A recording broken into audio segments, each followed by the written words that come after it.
చాలాసార్లు మనం ఏం చేస్తామంటే మనల్ని మనము చాలా తగ్గించుకునే పని పెట్టుకుంటాం. అవునా? మీకు ఒక విషయం తెలుసా? నువ్వు పనికి మాలిన వ్యక్తివైతే యేసయ్య ఎందుకు నీ కొరకు ఆ శిలువలో ప్రాణం పెడతాడు?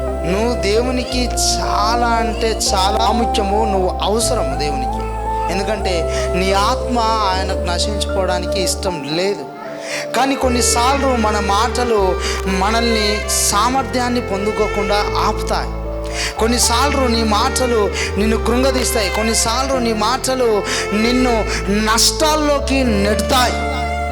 నువ్వు గమనించాలి, దేవుడు నీకు సామర్థ్యాన్ని ఇవ్వగలడు.